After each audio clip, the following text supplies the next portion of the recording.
saya akan ngomong sesuai spesialisasi saya, yaitu fikih. Karena saya murid Kiai Haji Memon Zubair yang bersanad lewat Mbah Karim sampai Mbah Hashim. Atau bersanad lewat Mbah Mun, Mbah Zubair, kemudian Mbah Fakih Mas Kumambang, juga teman Mbah Hashim ketika sama-sama ngaji di Mekah. Saya akan mengagumi Gus Dur dari segi fikih.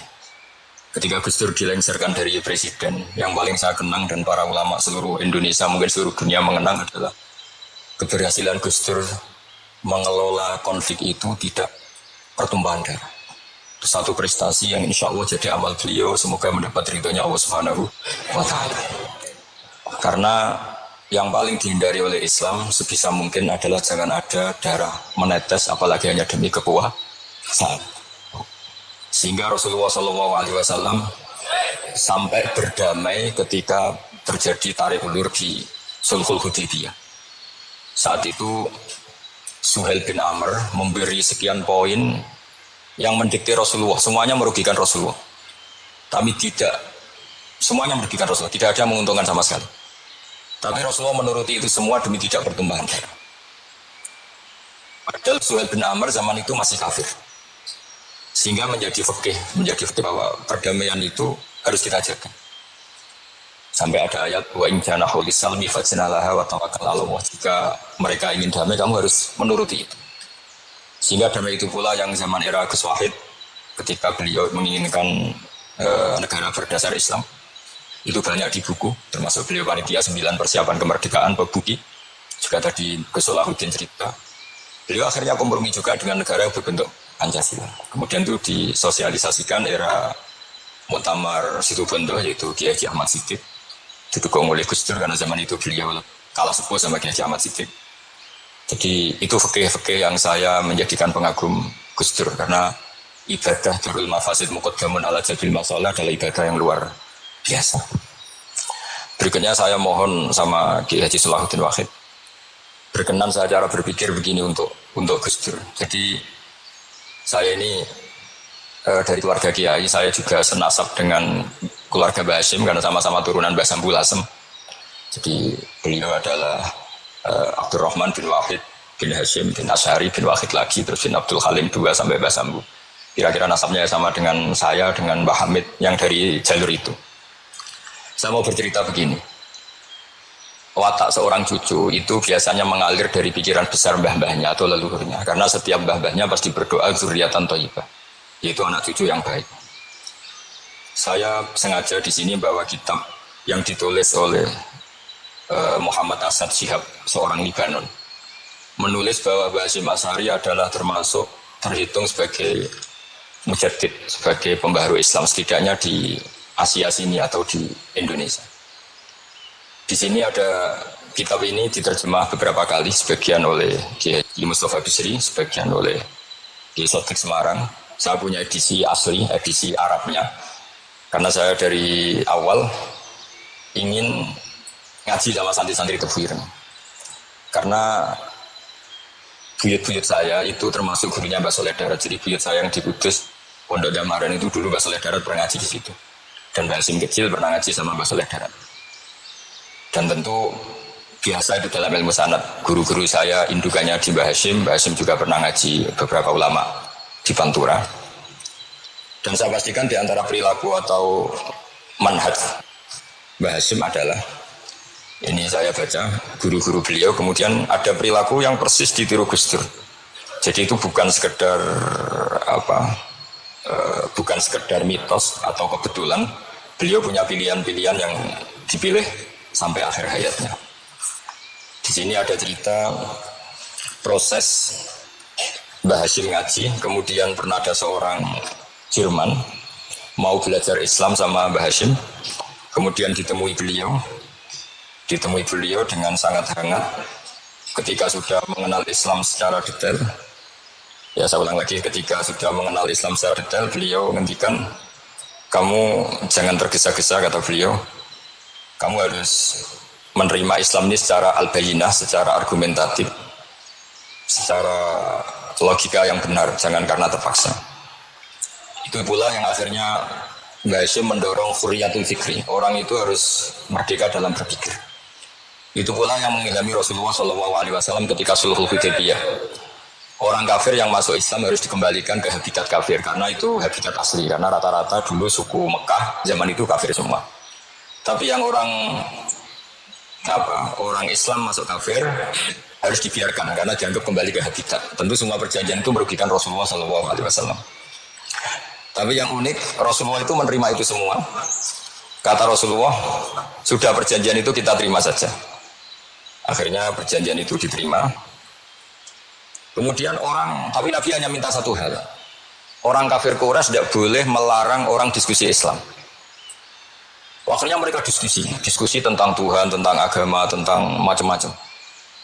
Sehingga mereka akhirnya membandingkan, namanya punya Tuhan batu sama Tuhan yang disebut Muhammad. Tentu mereka masih jangkar pakai nama Muhammad.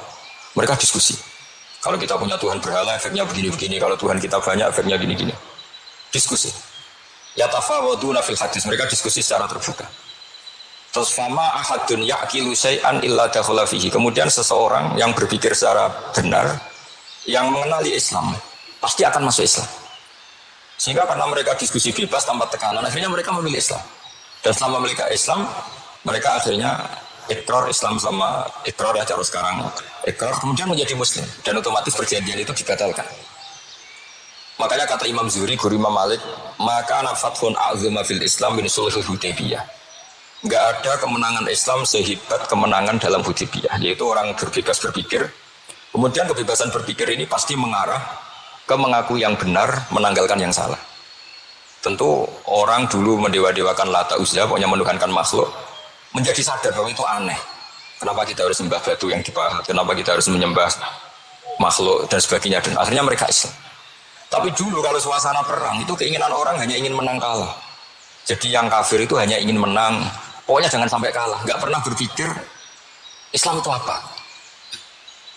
Gimana-mana perang itu ya pikirannya menang kalah. Gitu. Tapi setelah nggak ada perang, meskipun segala perjanjiannya merugikan Islam, orang akan berpikir secara objektif. Makanya fama ahadun ya'qilu syai'an illa dakhala fihi. Nggak ada seseorang yang berpikir tentang Islam kecuali akhirnya masuk Islam. Sehingga itu disebut maka nafathun a'zama fil Islam ini sulhul Hudaybiyah. Enggak ada futuhat yang sebesar sulhul Hudaybiyah. Ya kitab ini namanya Wadi'ul Labinat Istiqlalil Indonesia. Mungkin santri itu bilang mungkin lebih tahu ya karena harusnya lebih tahu. Jadi kalau tahunya baru sekarang ya rada innalillahi wa inna ilaihi raji'un. Jadi saya tidak perlu bangga lebih tahu karena memang seharusnya Anda lebih tahu. Kalau enggak ya keterlaluan. Ya namanya itu Wadi'ul Labinatil Istiqlal Al-Indonesia. Ini saya baca tapi ini demi Gus Dur, artinya bahwa pilihan-pilihan itu mulai ada zaman Mbah Hasyim Asy'ari. Saya baca satu-satu yang mulai kredibilitas ilmu beliau karena dalam Islam itu harus ada sanad. Saya pernah ditanya seorang ilmuwan, Bapak, kenapa Islam itu harus ada sanad? Kita kan orang cerdas kan bisa berpikir sendiri, ngapain nunggu pikirannya orang-orang gitu. Terus saya bilang agama itu agamanya Allah dan Rasul. Kalau pikiran kamu namanya agama kamu, bukan pikiran agama kata saya. Kalau kamu punya pikiran, yang namanya pikiran kamu, tidak agama. Kalau agama itu harus bersanad. Jadi pikirannya Mbah Hasyim sama dengan pikirannya Mbah Mahfud pikirannya sama dengan Sayyid Abi Bakar Sato, Sayyid Abi Bakar Sato sama dengan Sayyid Zaini Dahlan dan seterusnya. Sampai logika itu sampai Rasulullah SAW. Saya beri sekian contoh. Pikiran yang kita ciptakan bisa salah, misalnya begini.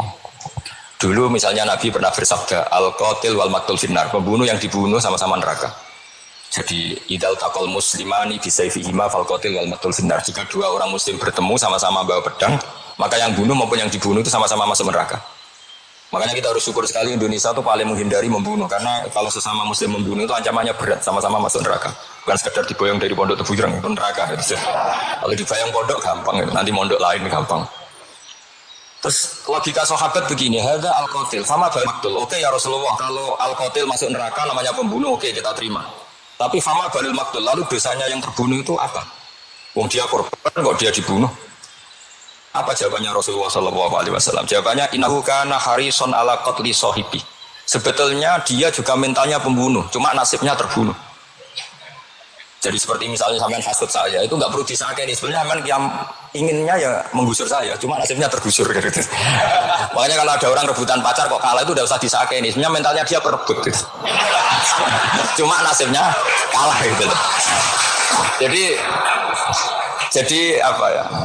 Ya tadi. Ya ini penting ya, penting sekali. Itu jadi sebetulnya ketika duel itu semuanya kan mentalnya pembunuh. Maka dia nasib saja sebagai maktul, tapi mentalnya pembunuh. Karena dia mentalnya, niatnya, komitmennya pembunuh, maka dia sama-sama di neraka. Maktul itu fakta, faktanya terbunuh, tapi mentalnya pembunuh. Sehingga hukumannya sebagai pembunuh. Sama kalau sampai berebut itu mentalnya ya berebut. Cuma nasibnya kalah atau berebut. Itu soal nasib. Ini saya baca dulu ya guru-guru Mbah Hasyim supaya clear. Selama ini yang dikenalkan beliau ngaji sama saya Mahfud, saya Fatul Minangkabau. Ini di kitab ini. Saya baca sesuai harokat yang ada di kitab ini. Nanti kalau sampai tidak cocok karena beda mazhab, ya nggak apa-apa asal pinter saja. Karena baca kitab itu unik. Kadang-kadang satu guru sama guru yang lain itu beda-beda. Dan biasanya guru itu nggak mau kalah.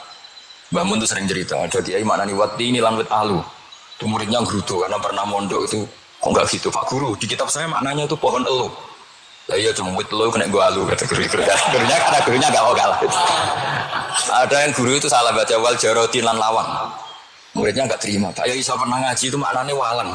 Lah iya walang sing ning lawang cuma.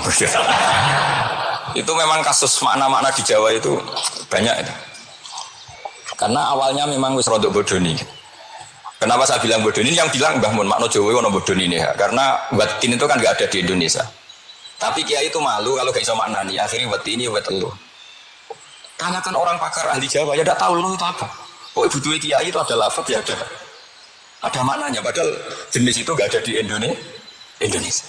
Seperti haudat itu maknanya di Jawa sekeduk. Sekeduk itu rumah kecil yang ada di unta zaman dulu. Di Jawa ada enggak? Ya ada. Kalau kamu tanya orang Jawa ini apa namanya? Namanya ya rumah kecil di atas unta. Tapi di Jawa dulu punya makna namanya apa?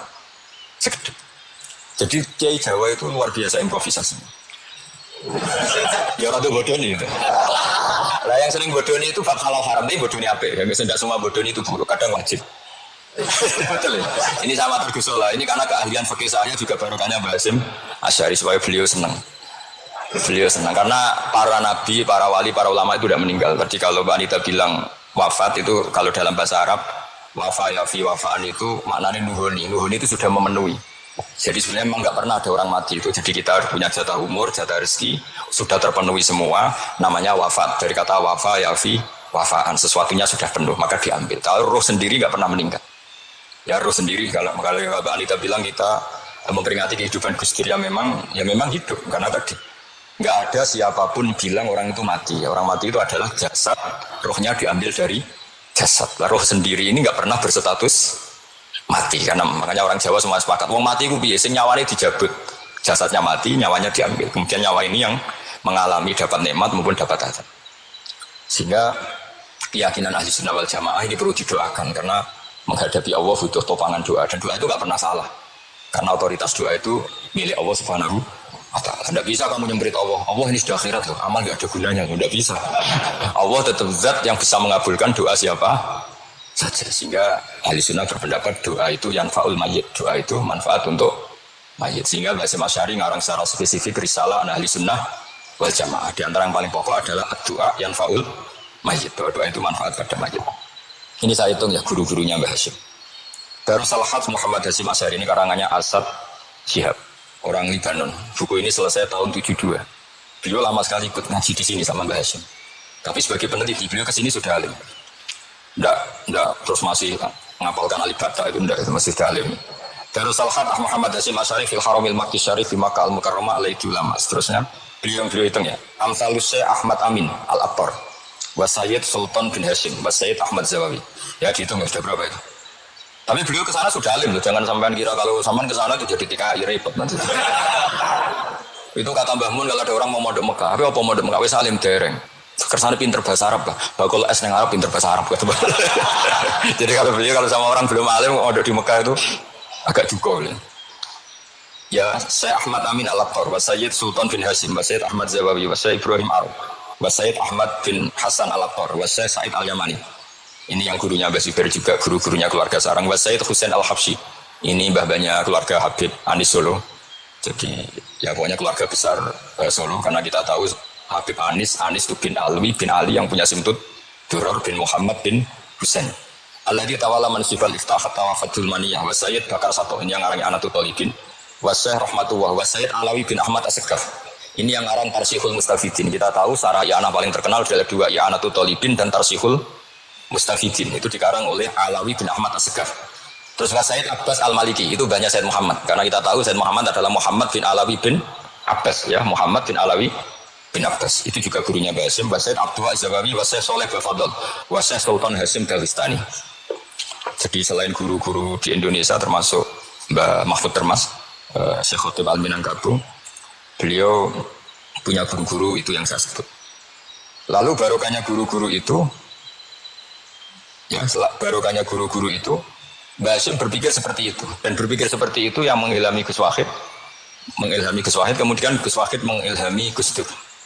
Kenapa saya cerita ini? Supaya kamu tahu bahwa pikiran-pikiran besar Gus Dur itu ada sanadnya. Jangan sampai kamu berpikir Gus Dur cerdas, muka kan delok film lah, terus gue delok film kan repot gitu. Jadi makanya ini, karena banyak juga yang cerita Gus Dur sebagai budayawannya, sebagai demokratnya, sebagai pluralisnya. Yang cerita itu kan sudah ada, masa saya disuruh cerita itu lagi? Jadi kalau sampean saya cerita itu lagi kan cara Jawa tahsilul hasil. Jadi ini itu tidak bidang saya. Bidang saya akan melihat Gus Dur sebagai cucu Mbah Hasyim siapa? Asy'ari. Ini saya baca ya. Ini bahasa Jerman tapi sudah diagak-agak Arabkan. Ma'al Muhandis Karel von Schmidt. Ini Mbah Hasyim. Jangan kira yang pernah berkawan ya, bersosialisasi dengan non muslim itu mulai Gus Dur. Mulai Mbah Hasyim ini di halaman 108 kitab tadi. Wadi Ulabinati Istiqlal Al-Indonesia. Kitab ini boleh sampean gasap kok. Nanti setelah ini tak bawa pulang atau sampean gasap enggak apa-apa. Ini santai-santai itu viral enggak apa-apa. Siap ya? Ya nanti bisa dibaca. Lapatkan seterusnya hakon ziaratil alam Muhammad Hasyim maka nadalika fi yaumini 7 Juli tahun 1936. Fi maqorihi Tebu Ireng. Haitsu taqal tu indahu bil muhandis Karel von Schmidt. Wa kanatil fursa sa'ikhal tahaddus ma'ahu tawilan. Terus setelah itu ini ceritanya muallif menangi Mbah Hasyim diskusi sama orang orientalis. Ini kata muallif, wa hadhil uqdatu takunu aqidatan wa hiya uqdatul mustasyrikin fa kullu shay'in ya'ti minal ghurbiyin wal irobiyyin wa Eropa ya'tabirunahu dasisah. Jadi zaman itu Mbah Hasyim tuh sering punya tamu dari Eropa, dari barat, dari macam-macam. Semua statrodel muhandis terus sampai. Nah ini cerita saja betapa Mbah Hasyim itu perkawanannya luas sekali. Terus ini cerita akhirnya orang ini sampai masuk Islam. Ketika masuk Islam, di antara pesannya Mbah Hasyim, saya ulang lagi, di antara pesannya siapa? Mbah Hasyim itu beliau bilang, kamu harus dipikir-pikir lagi katanya. Itu kan satu kearifan Mbah Hasyim ini saya baca karena saya takut ditegur ini. Saya juga nunggu surat udah datang ini kok, supaya cepat selesai. Ini bebas. Kalau ada surat malah kebenaran ini karena sudah mulai nyari. Ya jadi saya mohon nanti kitab ini bisa dikaji di sini. Nanti saya tinggal di sini ada cerita-cerita sampai beliau berteman orang Eropa, terus beliau macam-macam sampai saya teruskan. Suma arsalatku syirka ila Indonesia 1929 watana kulafi kasir minal maka akhiran fi madinati Surabaya di Jawa Syarqiyah wa min huna bada'il hidayah wa taufiq tabu danihi ila khairi hadas lautil hadis fil amil alladhi yakti fatratas tirab. Jadi orientalis tadi ketika berteman Mbah Hasyim lama-lama tertarik oleh Islam. Ketika mulai tertarik dengan Islam wa sya'aru bil istiqra' arufi wal amn tam wa kaifa ya'budu rabbahu ibadatan haqiqiyah. Terus mulai tertarik dengan Islam, terus konsultasi sama Mbah Hasyim. Jadi tertariknya barokahnya Mbah Hasyim.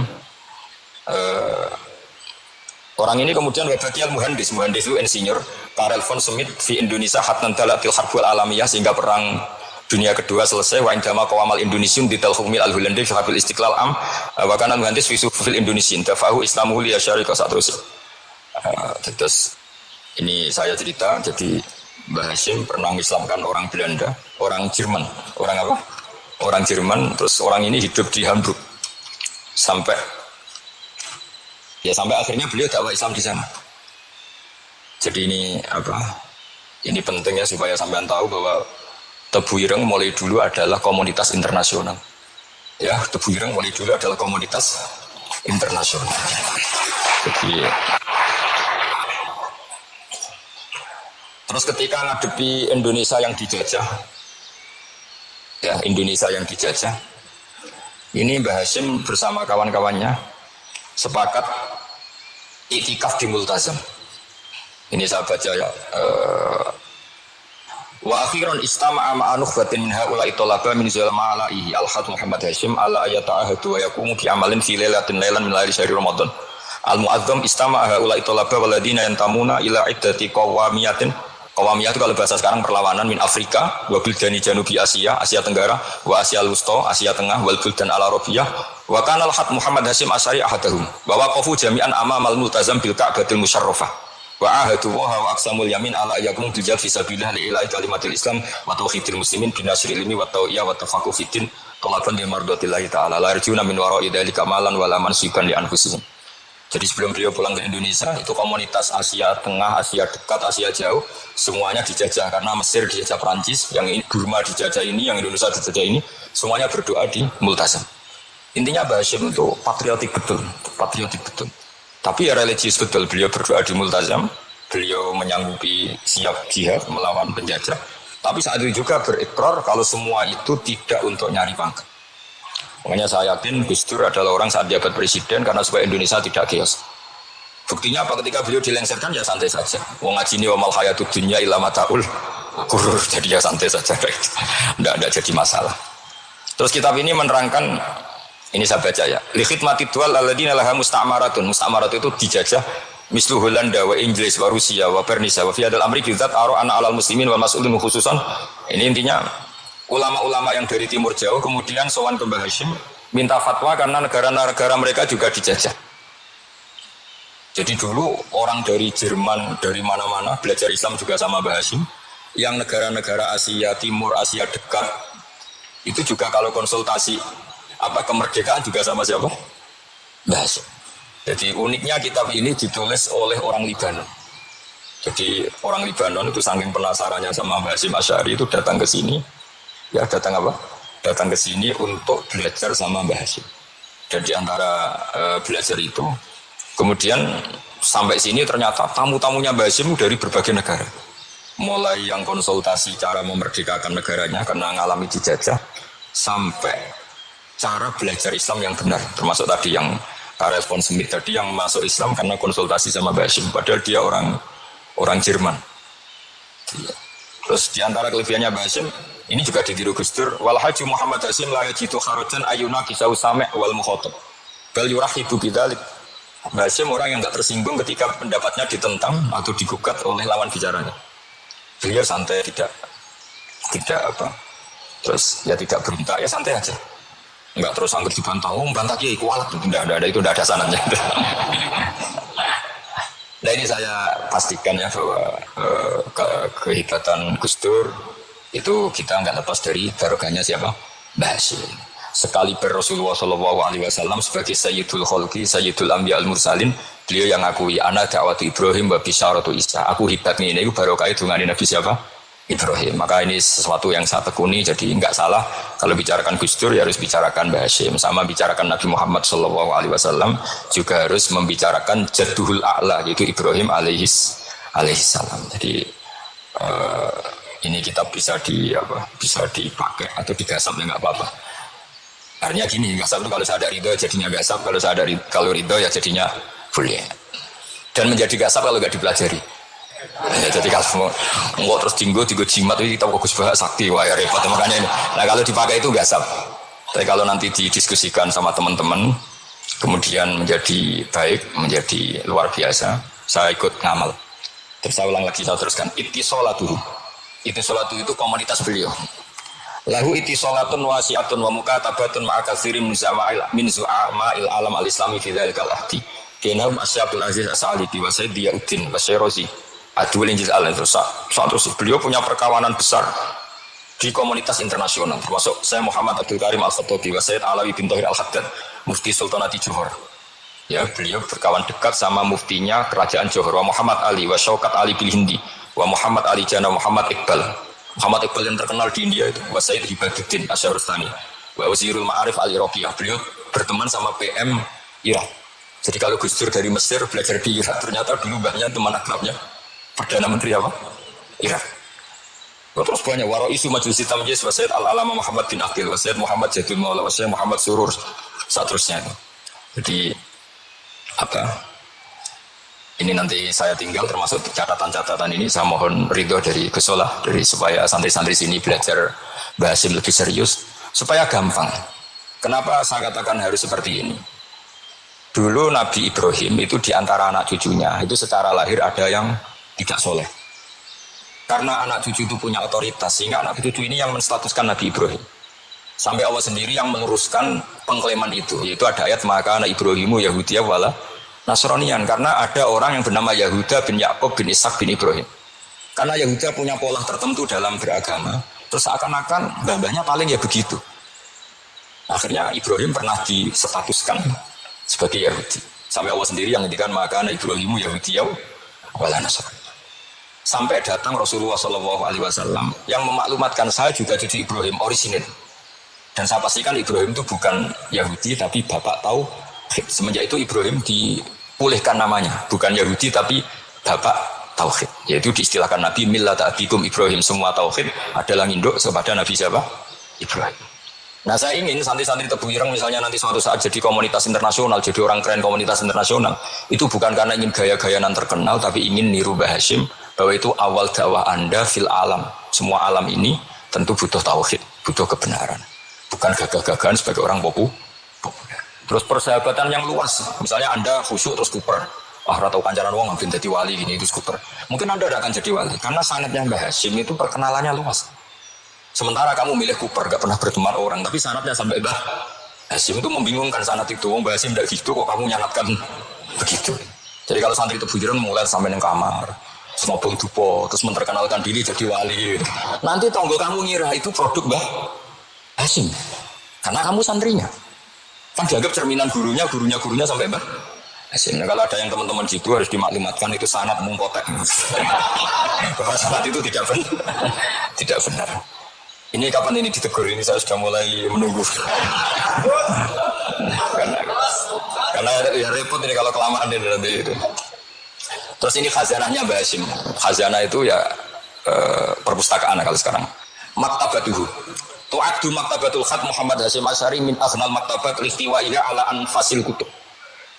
Jadi ini kadang harokatnya ya beda dengan bacaan saya. Sama nanti bacaan saya saja. Di sini ditulis anfusil kutub. Kalau saya baca anfasil kutub karena maknanya kitab terbaik. Kalau kitab terbaik bacanya bukan anfus tapi apa? Anfas. Ya nanti kamu debat sendirilah sama teman-teman ini bacanya apa. Karena ini kadang harokatan. Kalau kadang harokatan repot. Ambil bantah itu kadang sungkan mbek sing aran, orang bantah kadang beda. Lah supaya selamat iki ora saleh mu'alif khotobis goblok biasanya gitu kalau biasanya gitu kalau untuk menyelamatkan kiai itu oh ini yang ngetik yang salah. Padahal kadang kiai ini barang ya rodok salah tapi ya simbol. Daripada sultan sama kiai kan mendingan sama pengurus. Ya gitu ya sepakat ya. Jadi ya sudah terus.